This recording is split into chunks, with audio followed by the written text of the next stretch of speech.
몇 해 전에 유튜브를 뜨겁게 달궜던 영상이 하나 있습니다. 그 영상 제목이 내 일해 가지고는 못 산다 신세 한탄 꼬마라는 그런 영상입니다. 한 5살쯤 되어 보이는 사투리를 쓰는 꼬마가 등장을 하는데요.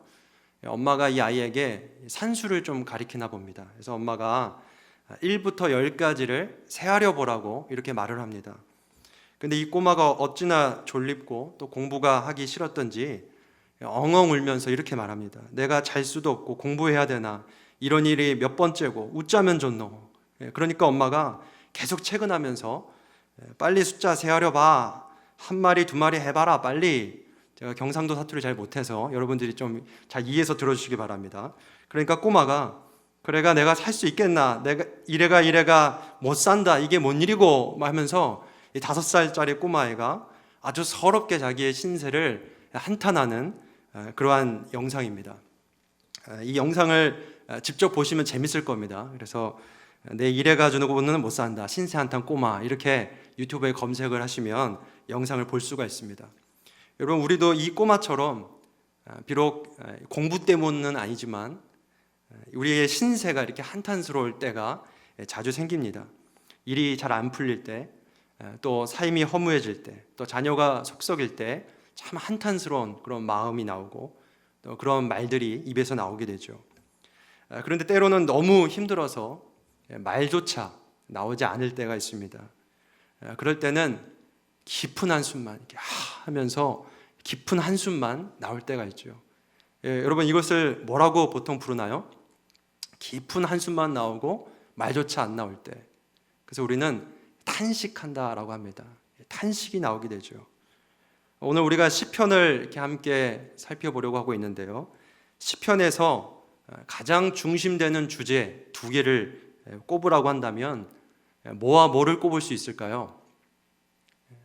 찬양과 탄식이라는 주제를 꼽을 수 있습니다. 우리가 보통 생각할 때 시편에 찬양이나 또 감사나 신뢰하는 그러한 내용만 있을 것 같은데 그렇지가 않습니다. 시편에서는 굉장히 많은 부분 이 탄식이라는 주제가 내용을 차지하고 있습니다. 그래서 시편에서는 이 탄식을 빼놓고는 이 시편이라는 자체가 성립이 안 될 정도로 이 탄식을 아주 중요하게 다룹니다. 여러분, 그 말은 무엇을 의미합니까? 우리가 그리스도인으로 살아갈 때에 탄식할 일이 참 많이 있다는 것이죠. 신앙생활을 하다 보면 좋은 일만 있을 것 같습니다. 그러나 한숨 지을 일도 많이 있다는 것을 우리 시편의 주제를 통하여서 우리가 잘 알 수 있습니다. 오늘 본문은 이 시인의 탄식이 담겨져 있는 그런 말씀으로 시작을 합니다. 우리 본문 1절 말씀을 다시 한번 읽겠습니다. 여호와여 어찌하여 멀리 서시며 어찌하여 환난 때에 숨으시나이까. 여기 보면 어찌하여 라는 감탄사가 2번이나 나오죠. 시편에서 어찌하여 또는 어찌라는 이 단어들은 탄식을 나타내는 그런 감탄사들입니다. 시인이 왜 이렇게 탄식하고 있나요? 지금 시인은 환난을 겪고 있습니다. 굉장히 어려운 일을 겪고 있는데 하나님께서 멀리에 서 계신 것처럼 보여요. 옆에 계시지 않고 숨어 계시는 것처럼 보입니다. 하나님께서 좀 도와주셨으면 좋겠는데 나를 돕지 않으시고 모르는 척하는, 하나님께서 나를 못 본 척하는 것 같은 그러한 경험을 이 시인이 하고 있기 때문에 탄식이 나오고 있습니다. 여러분, 우리도 이러한 경험을 종종 하게 되죠. 우리가 어려운 일을 만났을 때에 하나님께서 나를 도와주지 않으실 때가 있습니다. 아무리 기도를 해도 응답해주지 않으시는, 마치 하나님께서 나를 숨어 계시는 것 같은 그러한 느낌이 들 때가 있습니다. 오늘 본문에서 시인은 바로 그러한 마음에 깊은 탄식으로 말씀을 시작하고 있습니다. 그렇다면 시인이 어떤 일을 겪고 있는지 우리 좀 더 구체적으로 본문을 살펴보겠습니다. 2절부터 11절까지를 우리가 눈으로 이렇게 살펴보면 악인이 등장을 합니다. 시인은 악인에 대해서 이렇게 묘사를 하죠. 2절에 악한 자가 교만하여 가련한 자를 심히 압박했다라고 말을 합니다. 3절에는 탐욕을 부리고 심지어는 여호와를 배반하여 멸시까지 했다라고 그렇게 얘기를 하죠. 7절에는 이 악인의 입에는 저주와 거짓과 포악이 충만하여 그의 혀 밑에는 잔해와 죄악이 있고, 또 9절은 사자가 자기의 굴에 엎드린 같이 그가 은밀한 곳에 엎드려 가련한 자를 잡으려고 기다리며 자기 그물을 끌어당겨 가련한 자를 잡는다라고 말씀을 합니다. 마치 사자가 먹잇감을 잡아먹으려고 하듯이 이 악인은 늘 가련한 자를 괴롭히고 잡아먹으려고 기다리고 있다라고 얘기를 하죠. 그리고 마지막으로 10절에 그를 아주 포악한 자다 이렇게 시인은 얘기를 하고 있습니다. 심지어 이 악인은 아주 교만하지요. 그래서 하나님을 향해서 이렇게 말합니다. 4절 말씀 우리 함께 읽겠습니다. 악인은 그의 교만한 얼굴로 말하기를 모든 사상에 하나님이 없다 하나이다. 이 말씀을 공동번역 성경에서는 이렇게 이제 번역을 합니다. 악한 자 우쭐대며 하는 말, 벌은 무슨 벌이냐, 하나님이 어디 있느냐, 이것이 그의 생각의 전부입니다. 이 악인은 하나님을 완전히 무시하고 있죠. 하나님을 마치 허수아비 취급하면서 하나님은 가련한 자를 돕지도 않으시는 그런 분이다. 그리고 자신이 아무리 악한 짓을 벌인다 할지라도 하나님은 나를 벌하시지도 않는다. 아주 교만한 그런 얘기를 하고 있습니다. 그렇다면 우리가 생각할 때에 이 하나님이 이 악인을 어떻게 하셔야 맞습니까? 어떻게 하셔야 그 하나님이 옳습니까? 우리가 생각할 때는 이 악인을 하나님이 당장에 벌을 주셔야 합니다. 심판을 주시고 이 가련한 자를 구원해 주셔야 되죠. 그런데 시인이 볼 때 하나님이 아무런 조치를 취하고 계시지 않는 것처럼 보이는 겁니다. 그래서 이 시인은 다시 한번 탄식을 합니다. 13절에 어찌하여 악인이 하나님을 멸시하여 그의 마음에 이르기를 주는 감찰하지 아니하리라 하나이까. 이 악인이 하나님을 그렇게 멸시하고 하나님이 나를 벌하시지도 않는다, 하나님이 어디 있느냐라고 말하는데도 왜 하나님이 이 악인을 그대로 두십니까? 이렇게 탄식을 하고 있는 거죠. 여러분, 이 시인이 겪고 있는 이러한 경험, 하나님이 마치 없는 것 같은 이런 경험을 신학적인 용어로 하나님의 부재 경험이라고 합니다. 하나님의 부재는 임재의 반대말이죠. 우리가 하나님의 임재만 경험하면서 살 것 같은데 그렇지 않습니다. 이렇게 하나님이 계시지 않은 것 같은 하나님의 부재를 우리는 신앙생활하면서 자주 겪으면서 그렇게 살고 있습니다. 신앙의 여정에는 이러한 부재가 반드시 있고 하나님이 나를 홀로 남겨놓으신 것 같은, 그래서 한숨만 나오는 그러한 경험을 우리가 하게 되죠. 하나님은 이러한 고난을 통해서 우리의 믿음을 단련시키시죠. 하나님은 이러한 탄식을 우리에게 주시면서 부재의 경험을 겪게 하시면서 더 깊은 차원의 하나님을 만나게 하십니다.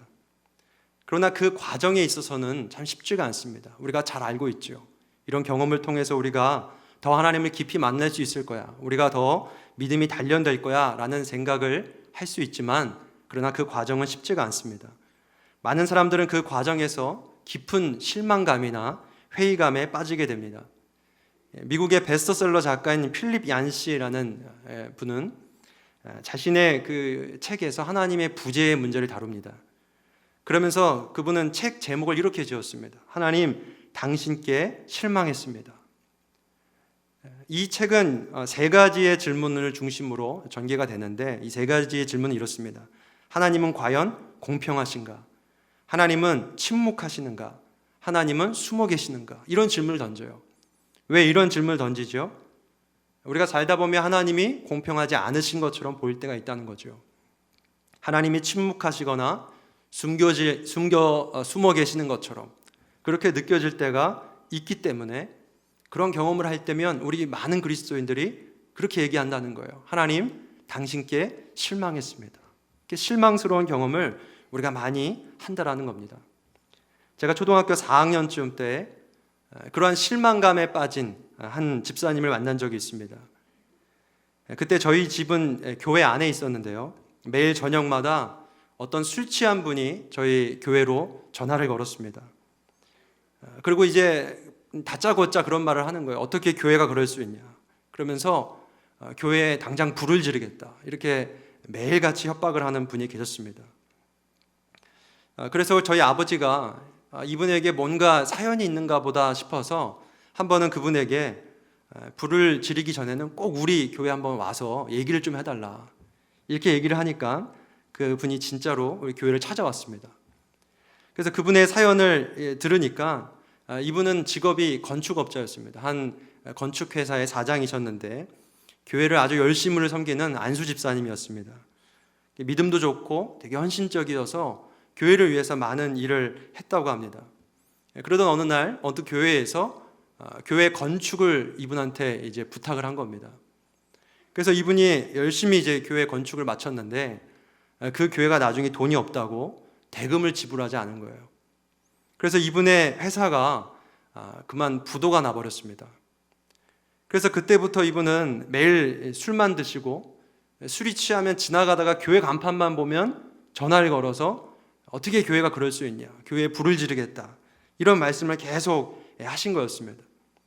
나중에 이분이 하는 말이 얼마나 하나님이 원망되었는지, 어떻게 하나님이 그럴 수 있겠냐고, 내가 하나님을 위해 얼마나 헌신적으로 살았는데, 내가 하나님을 위해서 얼마나 많은 것을 드렸습니까? 내가 평생을 믿음으로 하나님만 붙잡고 살았는데 하나님 내게 어떻게 그럴 수 있습니까?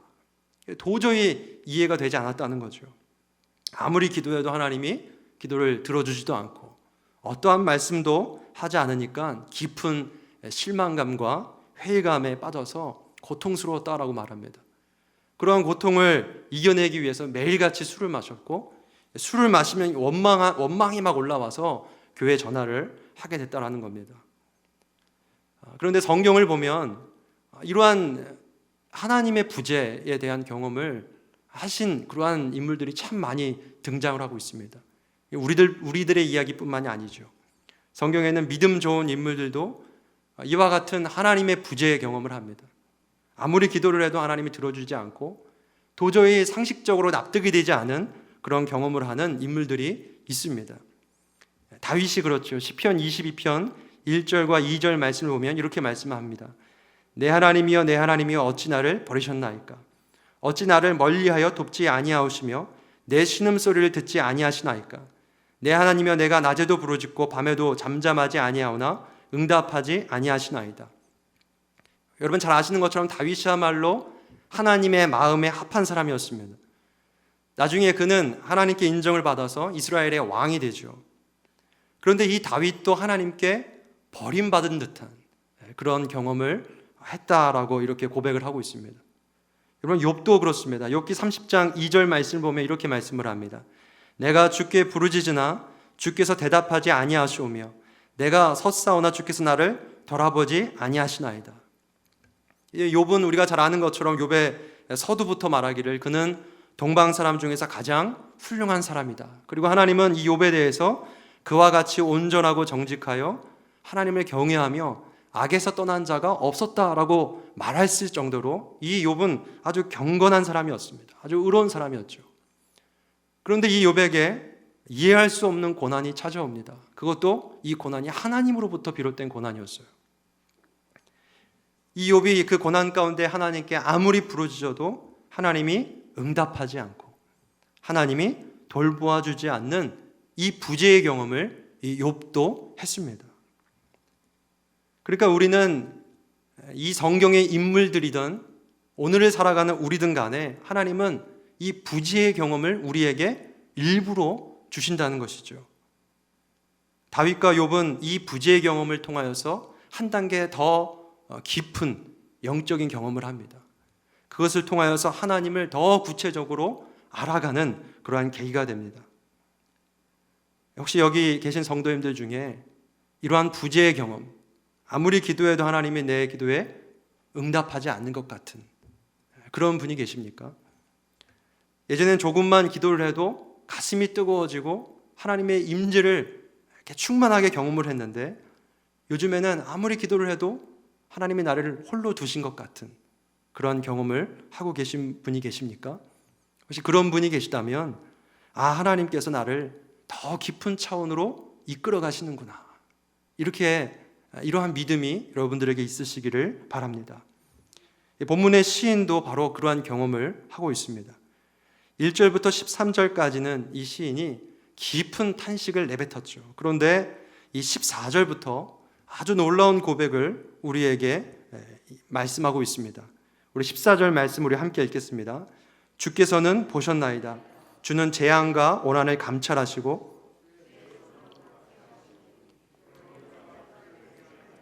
주는 벌써부터 고아를 도우시는 이시니이다. 이 14절에 갑자기 이 시인이 그전까지는 탄식을 하다가 갑자기 믿음의 선포를 해버립니다. 주께서는 보셨나이다. 이렇게 믿음의 고백을 하고 있죠. 보셨나이다 라는 그 말은 하나님께서 관심을 갖고 주의 깊게 보고 계신다라는 그러한 뜻입니다. 하나님이 멀찍이 서서 무관심하게 쳐다보는 것처럼 이 시인은 느껴서 한탄을 했지만, 탄식을 했지만, 그러나 그는 믿음으로 하나님을 바라볼 때에 하나님이 나를 주의 깊게 보고 계심을 그는 깨달을 수 있었습니다. 주님께서는 모른 척하고 계신 것처럼, 늘 숨어 계신 것처럼 그는 느꼈지만 그 순간에도 가련한 자들에게 눈을 떼지 않으시고 주목하고 계시는 그 하나님을 이 시인은 발견하게 됩니다. 그리고 14절에 주는 재앙과 원한을 감찰하시고 라고 말씀을 하죠. 이 말이 이해가 잘 안 되는데요, 재앙과 원한은 이 가련한 자들이 악인에게 핍박과 학대를 받아서 그들의 마음에 맺힌 서러움과 억울함을 말합니다. 주님께서 그들 가련한 자들, 그 어려운 자들의 마음에 맺힌 이 서러움과 억울함을 감찰하셨다라고 그렇게 얘기를 합니다. 감찰하셨다라는 말은 마치 독수리가 공중을 이렇게 날아다니면서 이 땅바닥에 먹잇감이 없는가 뚫어져라 관찰을 하죠. 마찬가지로 하나님이 이 그들의 마음에 있는 그 서러움과 억울함을 뚫어지게 보셨다라는 거예요. 주목하여서 계속 지켜보셨다. 그들의 사정을 속속들이 다 알고 계신다라는 뜻으로 하나님께서 감찰하고 계셨다라고 그렇게 말씀을 하고 있습니다. 하나님은 우리를 안 보고 계신 것 같은 그때에도 우리에게 주목하시고 속속들이 우리의 사정을 다 헤아리고 계신 그러한 하나님이심을 여러분 믿으시기 바랍니다. 여기 보셨나이다, 감찰하셨나이다 라는 단어는 하나님의 임재와 섭리를 나타내주는 단어들입니다. 부재와 같이 느껴지는 그 현실 속에서 하나님이 정말로 안 계신 것이 아니라 하나님이 그곳에 임재하고 계셨음을 이 시인은 깨달을 수 있었던 것이죠. 16절부터 18절에서도 하나님이 임재하고 계셨음을 우리에게 말씀하고 있습니다. 우리 16절부터 18절까지 말씀 함께 읽겠습니다. 여호와께서는 영원 무궁하도록 왕이시니 이방 나라들이 주의 땅에서 멸망하였나이다. 여호와여, 주는 겸손한 자의 소원을 들으셨나이다. 그들의 마음을 준비하시며 귀를 기울여 들으시고 고아 압제당하는 자를 위하여 심판하사 세상에 속한 자가 다시는 위협하지 못하게 하시리이다. 16절을 보면 이방 나라들이 주의 땅에서 멸망하였나이다. 주님을 믿지 않고 따르지 않는 이방 나라들이 멸망하였다라고 하죠. 이건 하나님께서 가만두지 않고 악인들을 그대로 두지 않고 심판하셨다라는 말씀입니다. 18절에도 고아 압제를 당하는 자를 위하여 심판하셨다라고 하죠. 하나님이 그냥 보고 그냥 두신 것이 아니라 악인들을 심판하셨다라고 얘기를 합니다. 17절 말씀을 보면 주님께서 겸손한 자의 소원, 즉 그들의 부르짖음, 그들의 기도를 하나님이 어떻게 하셨다고 그러죠? 들으셨습니다. 그들의 마음을 준비하십니다. 준비시킨다는 것은 그들에게 새로운 마음을 부여하셔서 하나님을 바라보게 하시고 그들에게 귀를 기울여 들으셨다라고 말을 합니다. 여기 심판하셨다, 들으셨다라는 말도 하나님의 임재와 하나님의 섭리를 나타내는 아주 강력한 그러한 단어들입니다. 시인이 아주 놀라운 깨달음을 부재 가운데에 이 깨달음을 얻게 되죠. 처음에 시인은 자신의 처한 현실을 바라볼 때에, 악인을 바라볼 때에, 세상을 바라볼 때는 하나님이 부재하시는 것처럼 느껴졌습니다. 그래서 한숨만 쉬며 탄식을 했었죠. 그런데 그 부재 가운데에 믿음의 눈을 열어서 가만히 바라보니까 무엇이 보이냐면 하나님의 임재가 보이는 거예요. 하나님이 나를 버리신 것 같았어요. 하나님이 멀리 서 계신 것 같았어요. 그런데 하나님께서 나와 가장 가까이에 서 계시고 있음을 그는 보게 된 것입니다. 하나님이 숨어 계신 것 같았으나 나를 주목하여서 주의 깊게 관찰하시고 나의 사정을 속속들이 살피시는 그 하나님을 깨닫게 되었다는 것이죠. 하나님은요, 부재하는 것 같은 그 상황 속에서도 임재하고 계십니다. 우리가 그렇게 느낄 뿐이죠. 하나님은 우리의 눈으로 볼 때 아무리 찾아봐도 없는 것 같은 그 상황 속에서도 우리 곁에 아주 가까운 곳에 계심을 믿으시기 바랍니다. 하나님은 믿는 자를 단 한 번도 떠나신 적이 없습니다. 하나님은 단 한 번도 정말로 우리에게 부재하신 적이 없다는 것이죠. 역사 속에서 하나님의 부재를 가장 절정으로 보여준 사건이 뭔지 아십니까? 바로 십자가 사건입니다. 예수님은 십자가에서 아주 처절하게 하나님의 부재를 경험했습니다. 하나님이 자신을 버리신 것 같은 그러한 처절한 탄식을 십자가 위에서 부르짖습니다. 마태복음 27장 46절 말씀 우리 함께 읽겠습니다. 제9시쯤에 예수께서 크게 소리질러 이르시되 엘리 엘리 라마 사박다니 하시니 이는 곧 나의 하나님 어찌하여 나를 버리셨나이까 하는 뜻이라. 예수님도 탄식을 하셨죠. 예수님이 어찌하여 하나님 나를 버리셨습니까? 이렇게 부르짖습니다. 그러니까 그 부르짖음을 들은 사람 중에 한 명이 달려가서 예수님께 신포도주를 이렇게 드시도록 하려고 합니다. 마시게 하려고 하죠. 그러자 사람들이 이렇게 만류합니다. 49절에 그 남은 사람들이 이르되 가만두어라. 엘리야가 와서 그를 구원하나 보자 하더라. 사람들이 그 광경을 지켜보고 이렇게 그것을 만류하면서 그냥 둬라. 저 예수가 자신이 하나님의 아들이라고 주장을 했다면 분명히 하나님이 엘리야를 보내서 그를 구원할 거야. 그런데 예수님이 그렇게 부르짖는데 사람들이 예수님을 그렇게 조롱하는데 하나님이 예수님을 구원해 주십니까? 구원해 주지 않으세요. 버림받은 것 같은 그런 탄식만 있을 뿐입니다. 사람들은 궁시렁거렸죠. 저 사람은 하나님의 저주를 받은 게 틀림없어. 하나님의 버림을 받은 게 틀림없어. 마땅히 죽었어야 할 그런 사람이었어. 그런데 여러분, 왜 하나님이 예수님을 구원해 주지 않았는지 여러분 잘 알고 계시죠? 왜 하나님이 예수님을 구원해 주지 않았습니까? 하나님이 정말로 예수님을 모른 척 하셨을까요?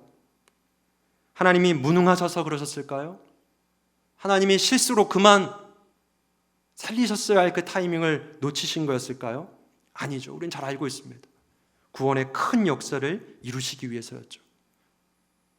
죄인된 우리를 이 죄로부터 죽음으로부터 구원하시기 위해서는 반드시 예수님은 십자가에 못 박혀 죽으셔야만 했습니다.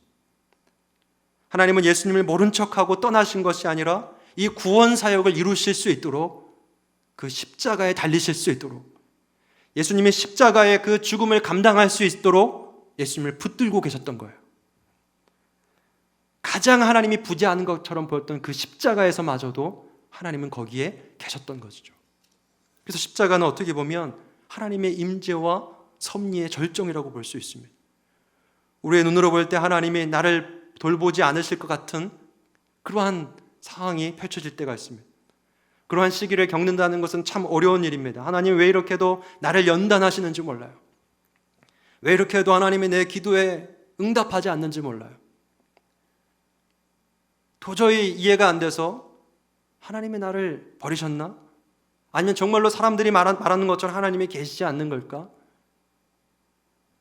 내가 하나님을 향한 기도 제목이 3년이 되고 5년이 되고 10년이 지나고 20년이 돼도 하나님이 응답하지 않으니까 처음에는 하나님 열심히 믿다가 나중에는 우리의 믿음도 흔들릴 때가 있습니다. 그러나 오늘 본문은 우리에게 말씀하죠. 하나님은 우리에게서 단 한 번도 눈을 뗀 적이 없습니다.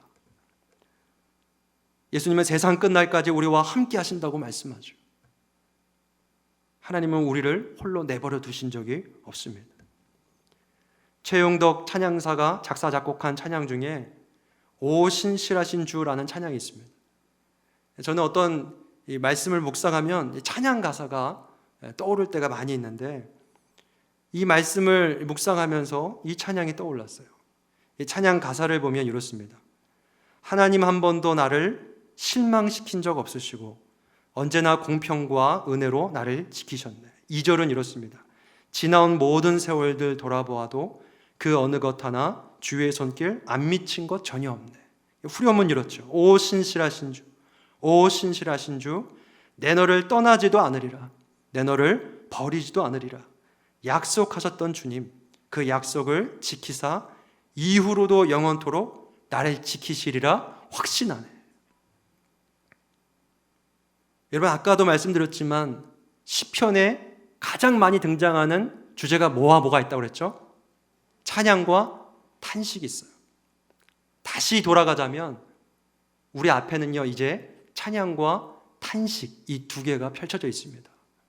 찬양할 일도 많겠지만 여러분, 탄식할 일도 많이 있을 겁니다. 하나님이 왜 우리에게 이런 탄식을 주셨을까요? 이 가운데서, 탄식 가운데서 하나님을 보게 하시려고 탄식을 주신 거예요. 부재하는 것 같은 상황 속에서도 임재하시는 그 하나님을 만나게 하시려고 이 탄식을 우리에게 주신 줄 믿으시길 바랍니다. 하나님은 우리를 떠나지도 않고 버리지도 않습니다. 그분은 우리에게 신실한 하나님이십니다. 성경을 보면, 특히 시편을 보면 이 믿음의 사람들이 얼마나 이러한 탄식을 경험하며 살았는지 모릅니다. 세상은 늘 이 시인에게 그러한 조롱조로 말을 하죠. 내 하나님이 어디 있냐? 너의 하나님이 어디 있냐? 너의 처지를 봐봐. 너의 현실을 한번 봐봐. 늘 이 시인은 그 세상의 목소리와 싸우고 있는 거예요. 그런데 더 무서운 것은 세상 사람들이 이러한 목소리를 듣다 보면 나도 모르게 나도 나 자신에게 그런 말을 해요. 야, 너 정말로 하나님을 위해서 그렇게 열심히 일했는데, 하나님을 열심히 섬기고 교회를 섬겼는데 너에게 남는 게 뭐니? 하나님이 정말 있긴 한 거니? 하나님이 정말 너를 도와주고 있는 거니? 너가 기도하면 하나님이 정말 응답하시는 거니? 내 자신이 나에게 이러한 말을 하는 거예요. 그때마다 우리 안에서는 실망감과 회의감이 늘 우리를 삼키려고 도살리고 있습니다. 다윗도 시편 42편에서 그런 얘기를 하죠. 사람들이 이 다윗에게 종일토록 이런 말을 한대요. 내 하나님이 어디 있느냐? 하루 종일 물을 마시지 못한 사슴처럼 너무나도 지치고 목마르고 갈망을 해서 내 하나님, 나를 좀 도와달라고 이 시편 42편에서 다윗이 하나님을 찾고 있습니다. 42편 1절과 2절에 하나님이여 사슴이 시냇물을 찾기에 갈급함같이 내 영혼이 주를 찾기에 갈급하니이다. 내 영혼이 하나님 곧 살아계신 하나님을 갈망하나니 내가 어느 때에 나아가서 하나님의 얼굴을 배울까? 하나님을 아무리 찾아도 이 시인조차도 찾을 수 없는 그런 상황에 맞닥뜨리게 됩니다. 이럴 때 이 시인인 다윗은 어떻게 이 어려움을 극복해 나갈까요? 11절, 42장 11절 말씀을 우리 함께 한 목소리로 읽겠습니다. 내 영혼아, 내가 어찌하여 낙심하며 어찌하여 내 속에서 불안해하는가? 너는 하나님께 소망을 두라. 나는 그가 나타나 도우심으로 말미암아 내 하나님을 여전히 찬송하리로다. 먼저 스스로에게 그 안에서 일어나는 불신과 실망감과 회의감에 이 시인은 끊임없이 싸우면서 스스로에게 그렇게 믿음의 선포를 합니다. 스스로에게 믿음의 선포를 하는 거예요. 내 영혼아, 내가 어찌하여 낙심하느냐? 내가 어찌하여 내 속에서 불안하는가? 너는 하나님께 소망을 두라. 하나님은 분명히 너에게 나타나셔서 너를 찬송하게 하실 거야. 믿음의 선포를 자신에게 하는 겁니다. 우리에게 탄식이 계속해서 주어진다는 거 뭐죠? 우리가 이 탄식과 계속해서 싸워야 한다는 것을 의미합니다. 믿음은요, 처음 가진 그대로 있지 않습니다. 여러분, 5년 전에 10년 전에 예수를 믿었으면 그 믿음이요 지금 계속 오는 게 아닙니다. 그 과정에서 우리는 그 믿음을 지켜나가야 합니다. 믿음에는 반드시 불신과 회의와 실망이 도살리게 되어 있습니다. 우리는 끊임없는 믿음의 싸움을 싸워야 합니다. 내 영혼은 어찌하여 낭망하느냐? 내 영혼은 어찌하여 내 속에서 불안하느냐? 너는 하나님께 소망을 두라. 우리 자신에게 선포하고 확신하고 여전히 하나님을 찬송하겠다라는 그러한 고백이 우리에게 있어야 할 줄 믿습니다. 그래서 우리는 기도의 자리에 나와야 하죠. 왜 예배의 자리에 나와야 합니까? 예배 안 드리고 기도 안 드리고도 얼마든지 살 수 있을 것 같은 그런 생각이 들지 않습니까? 그런데요, 기도의 자리에 나오지 않을 때, 예배의 자리에 나오지 않을 때 우리는 믿음의 싸움을 포기하고 맙니다. 다윗은 시편에 여러 신을 통하여서 그는 믿음의 싸움의 흔적을 남겼습니다. 계속해서 싸워갔던 거죠. 그 싸움 끝에 주께서 보셨나이다, 주님은 지금도 나를 보고 계십니다 라는 믿음의 선언이 나올 수 있음을 여러분 믿으시길 바랍니다. 말씀을 맺자면요, 신앙생활을 하다 보면 이렇게 하나님이 나를 버리신 것 같은 하나님의 부재 경험을 반드시 하게 됩니다. 그때는 참 속상하고 섭섭한 마음이 들죠. 그러나 우리가 한 가지 확실하게 우리 마음속에 담고 갔으면 좋겠습니다. 하나님의 부재 경험은 내가 그렇게 느낄 뿐입니다. 하나님은 결코 나를 떠난 적이 없으십니다. 우리가 이 하나님을 끝까지 믿음으로 붙잡고 내 영혼아 낙심하지 마라, 불안해하지 마라, 하나님께 소망을 두라 라는 이 믿음의 싸움을 싸워갈 때에 주께서 보셨나이다 라는 믿음의 고백을 멋지게 하시는 우리 신일교회 성도님들 다 되시기를 주님의 이름으로 축복합니다.